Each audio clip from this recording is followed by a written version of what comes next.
Guys आज के इस खास वीडियो में हम बात करेंगे भारत और कनाडा के बीच में चल रहे सीरियस डिप्लोमेटिक कॉन्फ्लिक्ट के बारे में। इस कॉन्फ्लिक्ट का जो केंद्र है वो सिख सेपरेटिज्म और एक पर्सन जिसे लेकर दोनों देशों के बीच में तनाव और ज्यादा बढ़ गया है। हम बात कर रहे हैं संदीप सिंह सिद्धू की, जो कनाडा के बॉर्डर सर्विस एजेंसी यानी कि CBSA में काम करते हैं और उन पर आरोप ये है कि वे पंजाब में आतंकवादी एक्टिविटीज को बढ़ावा दे रहे हैं। हाल ही में भारत ने उन्हें भगोड़े आतंकवादियों की लिस्ट में डाल दिया है जिनकी देश वापसी की मांग की जा रही है। अब इस विवाद के बीच में Canadian prime minister Justin Trudeau और रॉयल कैनेडियन माउंटेड पुलिस यानी कि RCMP इन्होंने इंडियन डिप्लोमेट्स पर सीरियस एलिगेशंस लगाए हैं, गंभीर आरोप लगाए हैं। उन्होंने ये कहा कि इंडियन ऑफिशियल्स कनाडा में खालिस्तानी सपोर्टर्स के खिलाफ साजिश रच रहे हैं। तो चलिए इस पूरी सिचुएशन को डिटेल से समझते हैं। आखिर संदीप सिंह सिद्धू कौन है, उन पर क्या आरोप हैं और इस विवाद का भारत कनाडा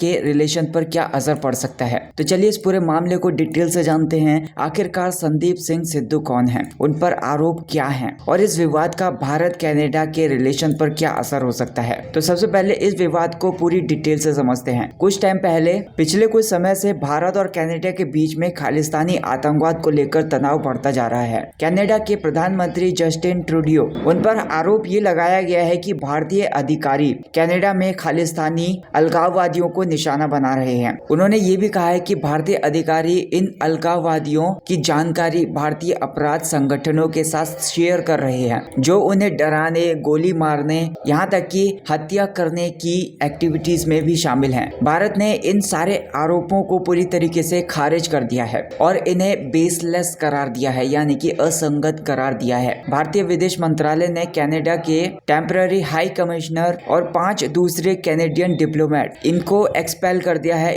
इनको निष्कासित कर दिया है। ये मामला तब और भी ज्यादा सेंसिटिव हो गया जब खालिस्तानी आतंकवादी हरदीप सिंह निज्जर की हत्या के बाद दोनों देशों के बीच में जो तनाव था वो पीक पर पहुंच गया। अब इसमें संदीप सिंह सिद्धू का नाम भी सामने आया है, जिन पर खालिस्तानी आतंकवाद को बढ़ावा देने का आरोप लगाया गया है। अगर संदीप सिंह सिद्धू के बारे में बात करें कि आखिर कौन है ये जिनका नाम पूरे विवाद में चर्चा में आया है। Sandeep Singh Sidhu Canada border services agency यानी कि CBSA इसमें सुपरिटेंडेंट के पद पर कार्यरत हैं, लेकिन इनके ऊपर आरोप ये है कि वे banned International Sikh Youth Federation यानी कि ISYF के सदस्य हैं और पंजाब में टेररिस्ट एक्टिविटीज को बढ़ावा देने का काम कर रहे हैं। रिपोर्ट्स ये कहती हैं कि संदीप सिंह सिद्धू के पाकिस्तान बेस्ड खालिस्तानी टेररिस्ट लखबीर सिंह रोडे और दूसरे ISI ऑपरेटिव्स इनसे गहरे संबंध हैं। ये भी कहा जा रहा है कि सिद्धू ने 2020 में शौर्य चक्र विजेता बलविंदर सिंह संधू की हत्या में अहम भूमिका निभाई थी। बलविंदर सिंह संधू, जिन्होंने खालिस्तानी उग्रवाद के खिलाफ जमकर मोर्चा संभाला था, उनकी हत्या पूरे देश के लिए एक बड़ा झटका थी। संधू खालिस्तानी जनमत संग्रह के विरोधी थे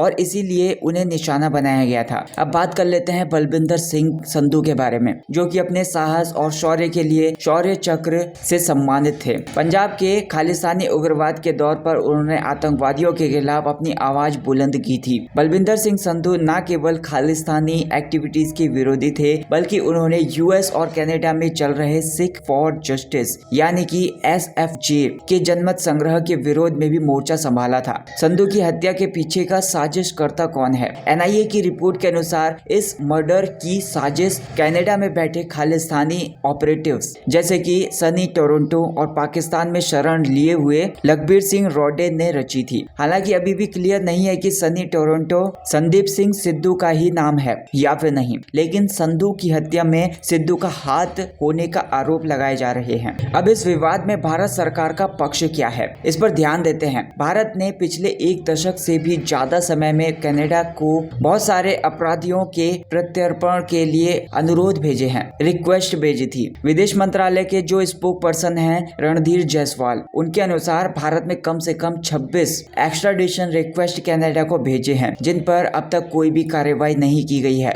जायसवाल ने यह भी कहा कि भारत ने कनाडा सरकार को कई सारे गिरोहों के सदस्यों की जानकारी दी है, जिसमें से कई लॉरेंस बिश्नोई गैंग के हैं, लेकिन अब कनाडा की तरफ से इन अपराधियों पर कोई भी कार्रवाई नहीं की गई है। कनाडा ने इस बीच इंडियन डिप्लोमेट्स पर बहुत सारे सीरियस एलिगेशंस लगाए हैं। रॉयल कैनेडियन माउंटेड पुलिस यानी कि RCMP ने लॉरेंस बिश्नोई के गिरोह पर आरोप लगाया है कि वे खालिस्तानी सपोर्टर्स को निशाना बना रहे हैं और ऐसा करने के पीछे भारत का हाथ है। इस पूरे मामले में भारत ने कनाडा के इन आरोपों को न केवल खारिज किया बल्कि इन्हें असंगत करार दिया। भारत ने साफ कह दिया कि इन अपराधियों के खिलाफ कार्रवाई चाहते हैं, लेकिन अब उन पर ही आरोप लगाए जा रहे हैं। अब ये क्वेश्चन उठता है कि इस विवाद से भारत और कनाडा के रिश्तों पर क्या असर पड़ सकता है। ये विवाद न केवल दोनों देशों के बीच में डिप्लोमेटिक रिलेशंस को नुकसान पहुंचा सकता है, बल्कि ट्रेड और दूसरे सेक्टर्स में भी इसका असर देखने के लिए मिल सकता है। खालिस्तानी आतंकवाद और इससे जुड़े हुए विवाद भारत और दूसरे देशों के साथ उसके संबंधों को लगातार प्रभावित कर रहे हैं और आने वाले टाइम में इस विवाद का